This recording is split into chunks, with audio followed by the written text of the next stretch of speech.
오늘 우리에게 주신 이제 하나님의 말씀 함께 읽겠습니다. 우리에게 주신 하나님의 말씀은 야고보서 1장 2절부터 4절 말씀입니다. 우리 준비하신 성경책이나 화면의 자막을 보시고 우리 한 목소리로 함께 읽도록 하겠습니다. 내 형제들아, 시작. 내 형제들아, 너희가 여러 가지 시험을 만나거든 온전히 기쁘게 여기라. 이는 너희의 믿음의 시련이 인내를 만들어내는 줄 너희가 알미라. 인내를 온전히 이루라. 이는 너희로 온전하고 구비하여 조금도 부족함이 없게 하려 함이라. 아멘. 지난 3년간 전 세계가 그리고 우리의 삶이 이 코로나 팬데믹이라고 하는 사상 초유의 이 상황을 겪어왔습니다. 평소에 사실 감기가 잘 걸려도 이렇게 잘 찾지 않았던 마스크를 구하기 위해서 줄을 서기도 했었고, 또 신분증을 준비해서 내가 그 사람의 주민등록번호에 따라서 지정된 날짜에만, 그것도 일주일에 2개씩 이렇게 마치 배급받듯이 마스크를 구했던 기억이 얼마 지나지 않았는데 벌써 옛날 일처럼 그렇게 여겨지고 있습니다. 사회적 거리두기라는 말도 생전 처음 듣는 말이죠. 이제는 우리가 너무나 익숙한 말이기도 하지만 그것 때문에 우리는 또 재택근무가 생활화되기도 했고, 가족들과도 몇 명 이상은 만나지 말아라 라고 하는 마치 공산당처럼 뭐 그런 시기들 우리가 또 살아왔습니다. 어디라도 출입을 하려면 또 출석 체크하듯이 QR코드도 찍고 뭐 주민등록번호도 적고 하는 이런 온통 난리를 치면서 우리가 그런 시간들을 보내왔습니다. 또한 집합금지 명령이라는 사상 초유의 사태로 인해서 교회 건물에서 모이지 못하고 각자 집에서 온라인 예배를 드려야 하는 그러한 일들도 발생했습니다. 정말 우리 세대에는 한 번도 살아보지 못했던 그러한 시기를 우리는 살았습니다. 어떻게 보면 정말 벼락처럼 정말 순식간에 이런 일들이 한꺼번에 다 일어나다 보니까 변화가 이게 옳은 것이냐 그른 것이냐 뭐 생각할 겨를도 없이 그냥 그 시간들을 이렇게 훌쩍 지나게 되었던 것이죠. 그러한 시기 안에 우리가 부정적인 생각에 사로잡힐 때는 온 세상이 어쩌면 이 코로나 때문에 망하게 될 것 같은 그런 마음이 우리의 마음속에 사로잡았을 때도 분명히 있었을 것입니다. 하지만 3년이라는 시간이 지나고 나자 사람들은 또 보란듯이 이런 상황들을 이겨냈고, 지금은 마치 아무 일도 없었던 것처럼 우리는 또 일상을 그렇게 살아가고 있습니다. 최근 들어서 다시 코로나가 재유행하고 있다라는 소식이 들려오긴 하지만 이제 뭐 별로 그러거나 말거나 하는 그런 생각이 거의 대부분의 우리의 생각들이죠. 이렇게 코로나라는 긴 터널을 빠져나오게 했지만, 그렇지만 우리는 지금 또 다른 어려움에 직면해 있습니다. 코로나 이후에 가장 많이 듣게 된 또 이야기는 경제가 힘들다라고 하는 것입니다. 그것은 어느 한두 나라의 이야기가 아니라 전 세계 경제가 다 힘들다라는 그런 이야기가 들려오고 있는 것이죠. 다른 나라에서 들려오는 여러 가지 경제 상황이 어렵다라는 소식들에 비한다면 사실 우리나라는 그래도 꽤 잘 버티고 있다라는 생각이 들기도 하지만, 사실 우리나라 경제의 대부분을 차지하는 것은 수출입니다. 근데 수출이라고 하는 것은 이 수입하는 나라의 경제가 어려워지면 그 나라의 경제가 어려워지는 것 때문에 어쩔 수 없이 우리의 수출 물량은 줄어들 수밖에 없는 것이죠. 우리가 물건을 잘 만드냐, 뭐 좋은 물건을 만드냐 못 만드냐의 문제가 아니라 그것을 수입하는 나라의 경제 상황에 따라서 어쩔 수 없이 큰 영향을 받을 수밖에 없는 것입니다. 그렇다면 우리나라 경제도 그것에 따라서 좋지 않다라는 이런 소식들을 우리가 자주 접하고 있습니다. 이런 와중에 전 세계의 물가는 또 고공행진을 하고 있습니다. 소비자들이 느끼는 실물 경기는 점점 더 어려워지고 있죠. 그래서 요즘 직장인들 사이에서는 이 점심 식사로 편의점 도시락이 굉장히 유행을 한다라는 소식을 아마 들어보셨을 것입니다. 나가서 요즘 간단히 식사라도 하려면 10,000원이 넘지 않는 메뉴를 찾는 것은 정말 하늘의 별 따기처럼 힘든 그런 세상이 되었습니다. 매일 점심 식사를 사 먹어야 하는 이 직장인들은 그래서 식당을 가는 것을 포기하고 가성비가 좋은 이 도시락을 사 먹는 것으로 점심 식사를 대체하고 있는 것이죠. 경제 상황뿐만 아닙니다. 요즘 우리나라에서 일어나고 있는 여러 가지 사건 사고들을 한번 보십시오. 정말 경악을 금치 못할 일들이 너무나 많지 않습니까? 제가 이 시간에 일일이 나열하며 언급하고 싶지도 않은 정말 끔찍한 일들이 왜 이렇게 근래에 들어서 이렇게 비가 쏟아지듯이 한꺼번에 이렇게 생겨나는 것일까라는 생각을 하게 될 정도로 너무나 많은 일들이 일어나고 있습니다. 그리고 서로를 향한 분노와 혐오는 계속 커져만 가고 있죠. 이런 일들이 코로나 후유증 때문이다라고 그렇게 단정 지을 수는 없겠지만, 그렇지만 3년간 폐쇄된 이 사회 분위기 속에서 각자 살아가다 보니 마음속에 분노가 쌓여가고 그리고 마음의 병이 늘어난 것과 결코 무관하지 않다라는 생각이 들고 있습니다. 이렇게 어떤 큰 일을 치르고 난 뒤에는 그로 인해서 생겨나는 부작용들이 있습니다. 그것을 우리는 후유증이라고 부르죠.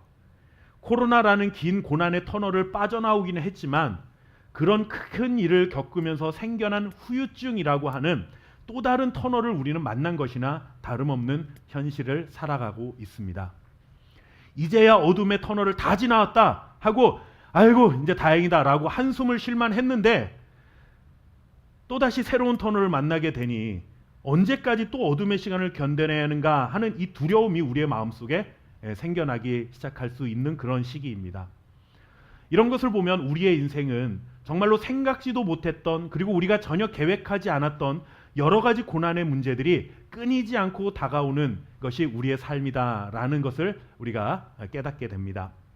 경제적으로 어려워지고 싶어서 어려운 사람이 어디 있겠습니까? 건강하고 싶지 않아서 아픈 사람이 또 어디 있겠습니까? 그리고 또 마음이 나는 우울한 사람이 되고 싶어. 그래서 나는 오늘부터 우울해야지 해서 이렇게 작정해서 마음이 아픈 사람이 또 어디에 있겠습니까? 내가 일하는 일터나 어려워졌으면 좋겠다라는 생각하는 사람은 그런 사람은 없지만 세계 경제가 휘청이다 보니 그냥 내가 일하는 그 일터도 다 같이 어려워지는 것 이것을 보고 누구 탓을 할 수 있겠습니까?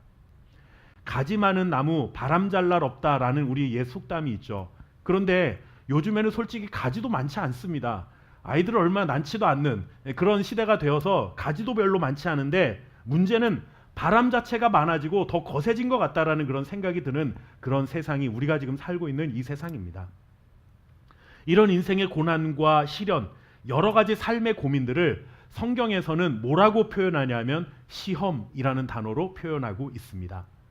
성경에 나오는 이 시험이라는 단어에는 두 가지의 의미가 담겨 있습니다. 그 한 가지는 무엇인가 하면 테스트한다라는 뜻입니다. 이것은 우리의 인생을 악의적으로 힘들게 만들거나 아니면 잘못된 길로 가게 만들게 하기 위한 그런 시험이 아니라 학생들이 지금까지 공부했던 것을 점검하고 그리고 또 앞으로 내가 어떤 부분을 더 집중해서 공부해야 할까, 내가 원하는 학과에 그리고 대학에 진학하기 위해서는 무엇을 더 어떻게 공부를 해야 될까, 이런 계획을 세울 수 있도록 학교에서는 정기적으로 주기적으로 시험을 봅니다. 좀 더 발전된 모습을 기대하면서 학생들에게 적당한 긴장감을 주기 위해 하는 시험, 그것이 바로 테스트라고 하는 것이죠. 성경에도 이러한 긍정적 의미의 시험이 있습니다.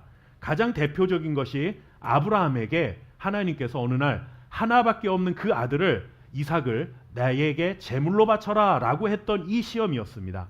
이것은 하나님의 테스트였습니다. 하나님이 정말 이삭을 제물로 원하셨던 것이 아니라 아브라함이라는 이 사람이 그 100세에 얻은 하나밖에 없는 그 사랑하는 아들까지라도 나에게 내어놓을 수 있을 만큼 하나님의 말씀에 순종할 수 있는 사람인지를 하나님께서는 그것을 알아보고 싶었기 때문에 그에게 테스트해 보신 것입니다. 이런 시험이 부담스럽고 힘든 것은 사실이지만 우리를 더 발전된 모습으로, 좋은 신앙인의 모습으로 이렇게 개선시켜 나갈 수 있는 기회가 될 수 있는 것이죠. 이런 시험이 가진 성경에는 그런 시험의 의미가 담겨 있습니다. 하지만 성경에 나와 있는 시험이라는 의미가 다 그런 긍정적 의미의 뜻만을 가지고 있지는 않습니다. 또 다른 의미가 있는데 그것은 유혹한다라는 뜻입니다. 유혹한다라는 것은 죄의 길로, 멸망의 길로 이끌어가기 위한 시험을 말하는 것이죠. 우리 인생에 아무런 유익도 되지 않는데 그저 눈앞에 쾌락을 추구하게 하고 그리고 우리의 잠시의 즐거움에 도취되어 사리분별을 하지 못하고 살아가도록 유혹하는 것, 그것이 또 성경에서는 시험이라는 단어로 표현되고 있다는 거예요. 이런 유혹의 의미가 담겨 있는 시험의 가장 대표적인 것은 바로 창세기에 기록되어 있는 아담과 하와가 선악과를 먹게 된 뱀의 유혹이라고 할 수 있습니다. 이 뱀이, 사단이 와서 그들을 유혹한 것은 그들의 어떤 그 인격이나 어떤 신앙을 성장하기 위한 어떤 테스트가 아니라 하나님과 멀어지게 만드는, 죄의 길로 가게 만드는 그런 절망의 길로 가게 만드는 유혹에 불과했다라고 하는 것이죠. 이렇게 성경에 나오는 시험이라는 단어는 좋은 의미의 시험도 있고 그리고 또 부정적 의미에 유혹한다라는 뜻이 있기도 하지만 어쨌든 이 시험이라는 말 자체는 우리에게 그렇게 반가운 단어는 아닙니다. 여러분들 학생들에게 내일 영어 시험 봅니다 라고 말했다고 한번 생각해 보시죠. 우리가 학교 다닐 때도 한번 생각해 보세요. 내일 영어 시험 볼게 라고 선생님이 말씀하시면 갑자기 시험을 본다는 이 말 때문에 좋아하는 학생은 별로가 아니라 본 적이 없습니다. 여러분들 우리 인생에 찾아오는 시험도 마찬가지죠. 아무리 이 시험이 나에게 유익이 된다라는 것을 안다고 해도 예를 들어서 아브라함에게 같은 그런 시험이 우리에게 왔다라고 생각해 보십시오. 그것을 기쁨으로 받아들일 수 있겠습니까? 저에게는 아들이 둘이 있습니다. 다행히 하나가 아니라 둘이 있는데 둘 중에 하나를 너 내 앞에 제물로 내어놓아라 했을 때 제가 와 내가 드디어 아브라함의 수준까지 왔구나. 하나님이 나를 이렇게 테스트하시구나. 제가 기뻐서 막 그것을 하나님 앞에서 너무 감사하면서 그런 실험을 잘 감당할 수 있겠습니까? 그렇지 않습니다. 여러분들. 아무리 하나님께 믿음을 인정받을 수 있는 기회라는 것을 우리가 알아도 일단은 내 사랑하는 자녀를 하나님 앞에 제물로 드려야 한다라는 이런 시험을 받게 되면 일단은 기쁘고 감사하지 않습니다. 힘들고 고민되고 염려가 되죠. 제가 교회를 개척하고 하루하루 정말 은혜 안에 살아갑니다. 뭐 그 이전에는 뭐 제 뜻대로 다 살았다는 의미는 아니지만 조금 더 정말 하나님의 은혜가 아니면 살 수 없는 그런 환경이 된 것이죠. 그러나 여러분들 현실적으로 극복해내야 하는 그런 어려움들도 정말 한두 가지가 아닙니다. 무엇보다도 가장 힘든 것은 엄연히 존재하고 있는 이 냉엄한 현실의 벽 앞에서 밀려드는 그 절망적인 생각과 부정적인 생각을 다스리는 것이 정말 생각처럼 쉬운 일이 아닙니다. 그런 저에게 많은 믿음의 사람들이 격려해 주셔서 힘과 용기를 얻을 때도 참 많습니다. 그런 분들이 제게 격려할 때 하시는 말씀 중에 가장 많이 하시는 말씀이 뭔가 하면 지금 힘든 만큼 하나님께서 나중에 더 크게 축복해 주실 겁니다 라고 하는 이런 말씀입니다.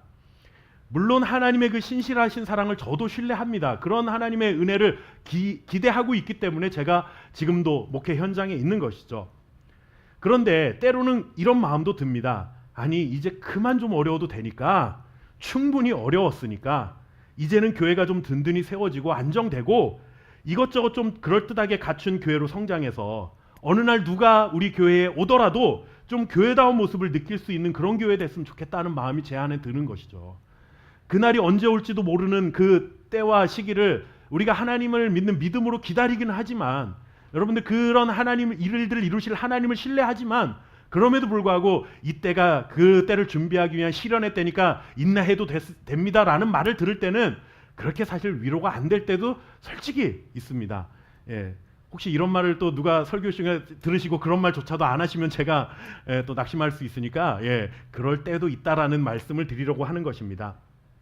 그렇게 저를 위로해 주시고 격려해 주시는 그분들의 마음이 너무나 고맙고 감사한 일인 것은 맞지만 제가 처해 있는 상황에서는 하나님 앞에 그런 마음을 품는 거죠. 하나님 이제 시험 그만 좀 받아도 되니까 막 생각하는 것처럼 막 크고 막 그러지 않아도 되니까 그냥 좀 이 시험 좀 그만했으면 좋겠습니다 하는 마음도 든다라고 하는 것이죠.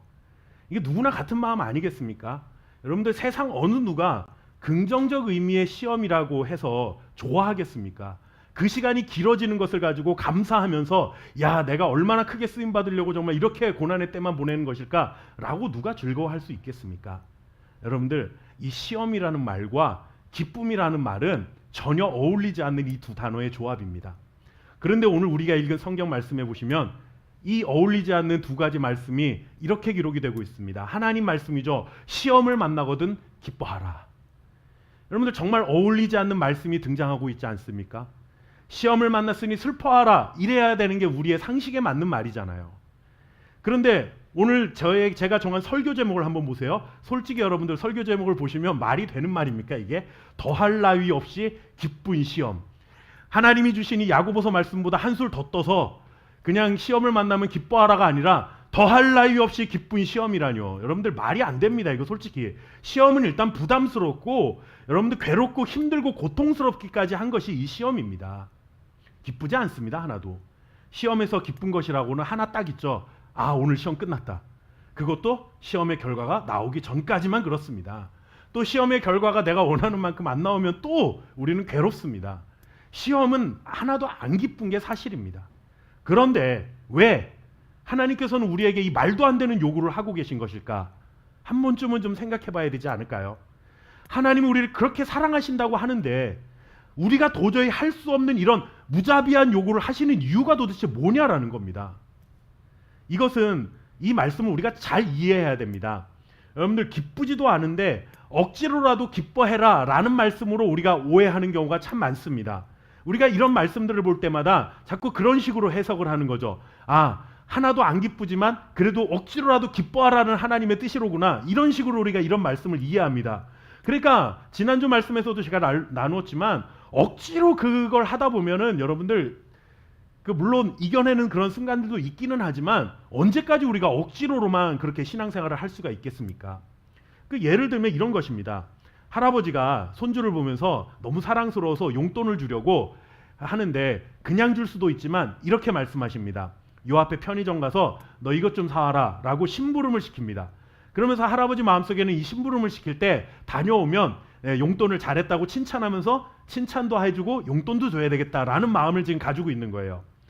그런데 그런 핑계 삼아 용돈을 주겠다는 생각을 가지고 그 손자에게 그런 심부름을 시켰는데 손주 입장에서는 이렇게 더운 날 내가 좋아하는 게임 하고 있는데 나한테 왜 이렇게 귀찮게 심부름을 시키냐 하는 생각하지 않겠습니까? 그러니까 할아버지에게 그런 부탁을 받은 손주가 기쁠까요? 여러분들 짜증날까요? 당연히 짜증나는 일 아닙니까 이거? 여러분들 그런데 그런 손주가 짜증내는 표정을 하면 어른들 뭐라고 합니까? 어른한테 그러면 안 되지. 응? 할아버지가 시켰으면 얼른 갔다 와야지 라고 그렇게 말을 합니다. 이 말을 들은 착한 손주는 기쁘지 않지만 짜증나지만 어쩔 수 없이 심부름을 다녀옵니다. 그런데 문제는 뭡니까? 그 심부름을 시킨 할아버지가 원망스러운 거죠. 싫은 겁니다. 왜 이런 더운 날씨에 나한테 이런 일을 시켰는지 이해가 되지 않으니 짜증이 나는 겁니다. 싫어도 혼나기 싫어서 하기는 하지만 짜증이 계속 마음속에 생기고 할아버지가 싫어질 수도 있습니다. 우리가 이런 말씀을 이렇게 이해한다라는 거예요. 시험을 만나거든 기뻐하라라는 말씀을 마치 심부름시킨 그 할아버지처럼 하나님을 그런 식으로 오해한다라는 겁니다. 어려운 일을 만났는데 하나님이 무조건 기뻐하라 했으니 기뻐해야지 하면서 억지로라도 혼나지 않으려고 기뻐하기는 합니다. 하나님 앞에서 그렇게 믿음으로 살아내려고 하는 수고하는 것 물론 박수 받을 만한 일이기도 하지만 여러분들 그렇게 계속해서 신앙생활하면서 그렇게 살면 어떻게 됩니까? 병납니다. 속병 납니다. 억지로 참고 무조건 여러분들 그냥 짜증나는데도 계속 참는다고 한다면 여러분들 병이 나고 우리는 평생을 그렇게 살 수도 없습니다. 하나님이 시험을 만나거든 온전히 기뻐해라 라고 말씀하신 뜻은 하나도 안 기쁜데 기뻐해라 라는 그런 억지로 그렇게 해야 된다라는 말씀을 하신 것이 아니라 시험을 만나면 기쁘지 않은 건 나도 알아.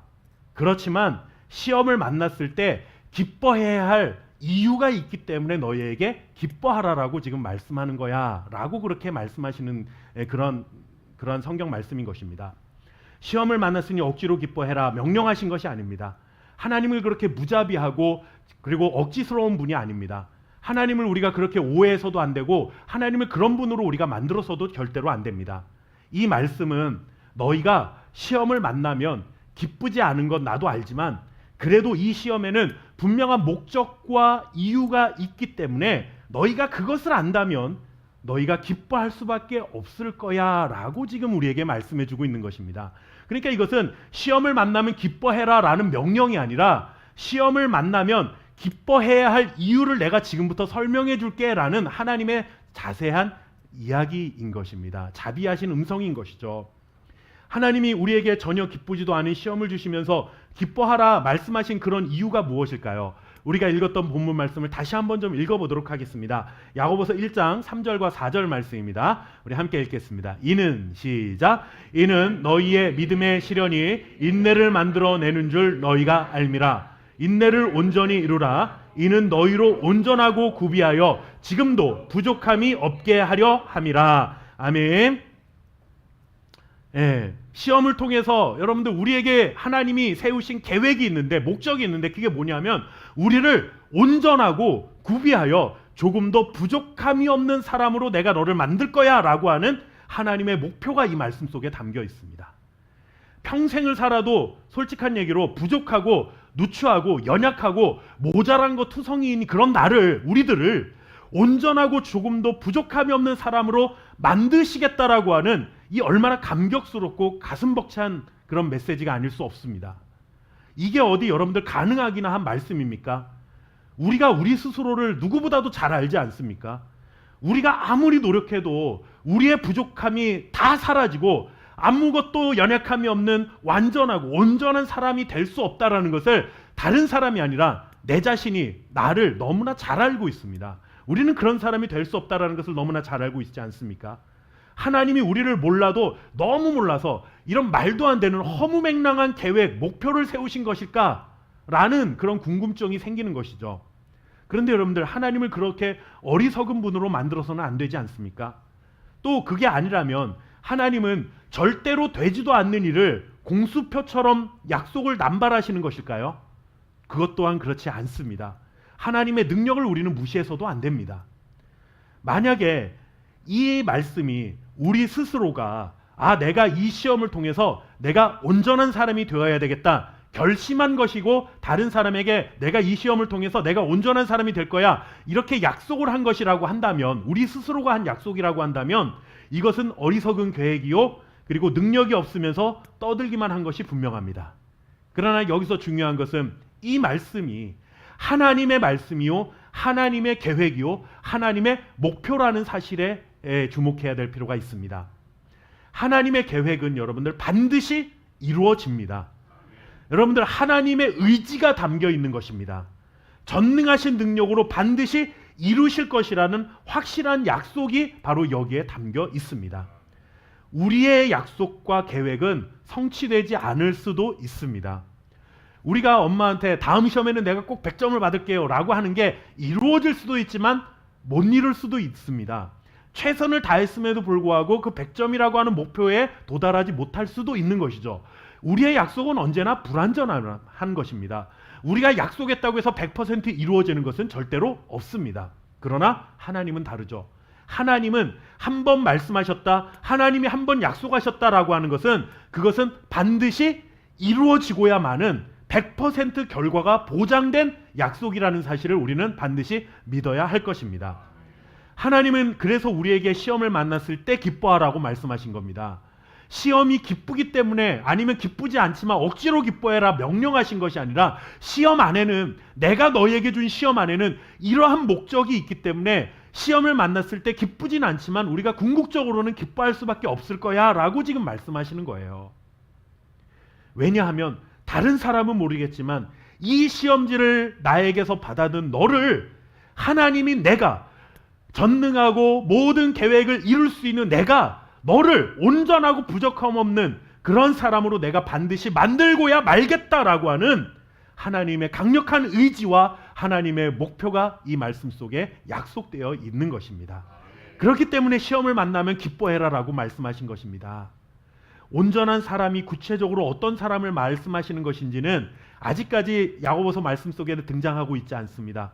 야고보서 이후의 말씀들을 우리가 살펴보면 좀 더 이 구체적으로 온전한 사람이 무엇인지를 말씀하시는 그런 그 뜻을 우리가 알 수 있겠지만, 오늘 말씀에서 우리가 중요한 것은, 우리가 기억해야 될 것은, 한없이 부족한 우리들에게 시험이라는 이 반갑지 않은 과정을 통과하게 하셔서 반드시 온전한 사람으로 만들어내고야 말겠다라는 하나님의 약속과 계획이 우리에게 선포되었다라는 이 사실이 중요한 것입니다. 그 사실을 안다면 우리가 어떠한 시험을 만나도 그래도 인내할 수 있는 힘이 생기게 된다라고 하는 것이죠. 인생을 살아가면서 전혀 생각지도 못한 시험을 만나서 정말 웃을 수 없는 고난의 터널을 지나고 있다고 한다면 오늘 이 말씀을 꼭 기억해 두시기를 주님의 이름으로 축원합니다. 터널은 반드시 입구가 있다라고 하는 사실입니다. 입구가 있으면 반드시 출구가 있다라는 사실을 우리가 기억해야 됩니다. 터널과 동굴의 차이는 무엇입니까? 여러분들, 터널과 동굴은 똑같이 들어가는 입구가 똑같이 생겼습니다. 들어가면 모두가 어둡습니다. 그러나 동굴은 끝이 막혀 있기 때문에 여러분들 빠져나갈 출구가 없지만, 터널은 아무리 길고 어두워도 반드시 입구가 있으면 출구가 있다라는 사실을 기억하시기를 바라겠습니다. 하나님이 우리에게 주시는 시험은 동굴 속으로 들어가라 말씀하시는 것이 아니라 터널 속으로 들어가라 말씀하시는 것과 같다는 것이죠. 여러분들, 터널에서 가장 어두운 곳이 어디입니까? 터널의 한 가운데가 가장 어둡습니다. 그런데 가장 어두운 그 지점을 지나고 나면 그때부터는 출구가 한 걸음 한 걸음 더 가까워지고 있다는 사실을 우리는 잘 압니다. 그리고 터널을 빠져나왔을 때 우리는 어떠한 사람이 될 것입니까? 오늘 하나님이 그렇게 말씀하시는 거예요. 들어가기 싫지만 터널을 들어가. 터널을 들어가는 것도 기뻐할 수 있어야 돼. 그런데 저쪽 반대편에 있는 터널 출구를 나오게 되면 너가 온전하고 조금도 부족함이 없는 하나님의 작품으로 만들어져 있을 거야. 그러니까 기쁘게 이 터널을 들어갈 수 있어야 한다. 우리에게 그렇게 말씀해주고 있는 것입니다. 우리에게 찾아온 절대로 웃을 수 없는 이 시험을 더할 나위 없는 기쁨으로 맞이해야 할 이유, 그것이 바로 여기에 있는 것입니다. 억지로 기뻐해라가 아니라 기뻐할 수밖에 없는 이유를 말씀하시면서 시험을 감당하게 하시고 그리고 터널을 빠져나오게 하실 하나님의 그 신실하신 사랑을 신뢰하며 살아갈 수 있는 저와 여러분 될 수 있기를 주님의 이름으로 축원합니다. 우리 함께 기도드리겠습니다. 살아계신 아버지 하나님, 우리 앞에 놓여진 인생의 여러 가지 시험들이 우리를 힘들게 하고 우리를 두렵게 만드는 것은 사실이지만 하나님께서는 그 시험을 만나면 온전히 기뻐하라 말씀해 주셨습니다. 이것은 억지로 기뻐해라 명령하신 것이 아니라 이 시험에는 내가 너를 향한 놀라운 계획을 가지고 있기 때문에 이 시험을 받은 자는 기뻐해야 할 이유가 있다라 말씀하시고 하나님의 약속이 반드시 이루어질 것이라는 그 신실한 하나님의 약속을 신뢰하게 만드시는 전능하신 하나님의 능력이요 우리에게 자비롭게 들려주시는 하나님의 의지가 담겨있는 말씀인 줄 믿습니다. 하나님, 우리가 만나는 시험은 동굴 속으로 들어가는 시험이 아니라 터널 속으로 들어가서 반드시 출구로 나오게 하시는 하나님의 계획이 있는 줄 믿습니다. 그리고 이 터널을 지났을 때에는, 출구로 나왔을 때에는 입구로 들어갈 때와는 전혀 다른 온전하고 모든 것을 구비하여 아무것도 부족함이 없는 하나님의 사람으로 만들어 가실 하나님의 그 전능하신 손길이 만들어내신 위대한 작품이 되어 있을 줄 믿고 우리는 이 터널 안으로 담대히 들어가기를 간절히 소원합니다.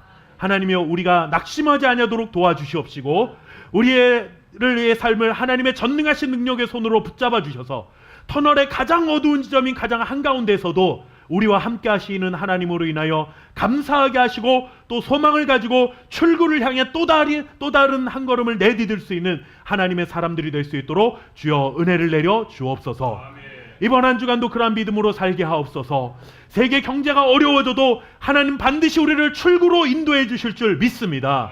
우리 회사가 어렵고 우리 일터가 어렵고 우리 가게가 어렵고 우리 가정이 어려워도 하나님 아버지 결국에는 또 출구에 나와서 빛을 보게 하실 하나님을 신뢰합니다.